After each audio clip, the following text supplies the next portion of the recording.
राधे राधे दोस्तों। इस कथा में हम जानेंगे कि कैसे बांके बिहारी जी किसी का उधार नहीं रखते। एक बार की बात है, वृंदावन में संत रहा करते थे। उनका नाम था कल्याण।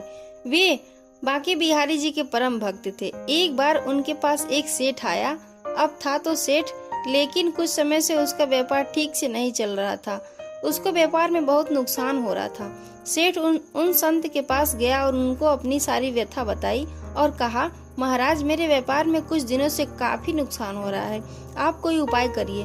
संत ने कहा, सेठ जी, अगर मैं ऐसा कोई उपाय जानता तो आपको अवश्य बता देता, लेकिन मैं ऐसी कोई विद्या नहीं जानता जिससे मैं आपके व्यापार को ठीक कर सकूं। यह मेरे बस में नहीं है। हमारा तो एक ही सहारा है, बांके बिहारी जी। इतनी सी बात हो पाई थी कि बिहारी जी के मंदिर खुलने का समय हो गया। संत सेठ जी को बिहारी जी के मंदिर में ले आए और अपने हाथ को बिहारी जी की ओर करते हुए सेठ जी को बोले, आपको जो कुछ भी मांगना है ना, जो कुछ भी कहना है, इनसे कह दो, यह सबकी मनोकामना को पूर्ण कर देते हैं। सेठ जी ने बिहारी जी से प्रार्थना की और 2-4 दिन वृंदावन में रुके और फिर चले गए। कुछ समय बाद सेठ जी का सारा व्यापार धीरे धीरे ठीक हो गया। अब सेठ जी समय समय पर वृंदावन दर्शन के लिए आने लगे, लेकिन कुछ समय बाद सेठ जी थोड़े अस्वस्थ हो गए। वृंदावन आने की शक्ति भी अब उनके शरीर में नहीं रही। एक बार उनका जानकार वृंदावन धाम की यात्रा पर जा रहा था। इस बात को जानकर सेठ जी को बड़ी प्रसन्नता हुई।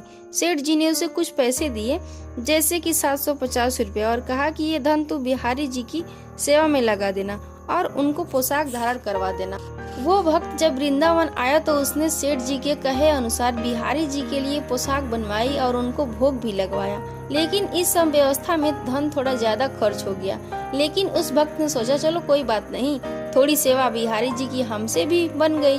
बिहारी जी किसी का उधार नहीं रखते। अब इधर मंदिर बंद हुआ तो बांके बिहारी जी रात को सेठ जी के सोपन में पहुंच गए। सेठ जी को सोपन में ही बिहारी जी ने कहा कि तुमने जो मेरे लिए सेवा भेजी थी वो मैंने स्वीकार की है, लेकिन उस सेवा में 249 रुपए ज्यादा लगे हैं। तुम उस भक्त को ये रुपए लौटा देना। ऐसा कहकर बिहारी जी अंतर्ध्यान हो गए। सेठ जी की जब सुबह आंखें खुली तो वो बिहारी जी की लीला देखकर आश्चर्यचकित रह गए। सेठ जी जल्द से जल्द तैयार होकर उस भक्त के घर पहुंच गए और उसको सारी बात बताई। यह सब जानकर वो भक्त आश्चर्यचकित रह गया कि ये बात तो सिर्फ मैं ही जानता था, और तो और मैंने किसी को बताई भी नहीं। सेठ जी ने उनको वो 249 रुपए दिए और कहा, मेरे सपने में श्री बांके बिहारी जी आए थे, वही मुझे ये सब बात बताकर गए हैं। यह लीला देखकर वह भक्त खुशी से मुस्कुराने लगा और बोला, जय हो बिहारी जी की। इस कलयुग में भी हमारे बिहारी जी किसी का कर्ज किसी के ऊपर नहीं रहने देते। जो एक बार इनकी शरण ले लेता है फिर उसे किसी से कुछ मांगना नहीं पड़ता, उसको सब कुछ मिलता चला जाता है। बोलो श्री वृंदावन बिहारी लाल की जय। कथा कैसी लगी कमेंट बॉक्स में जरूर बताइएगा और राधे राधे लिखना ना भूलें। जय जगन्नाथ।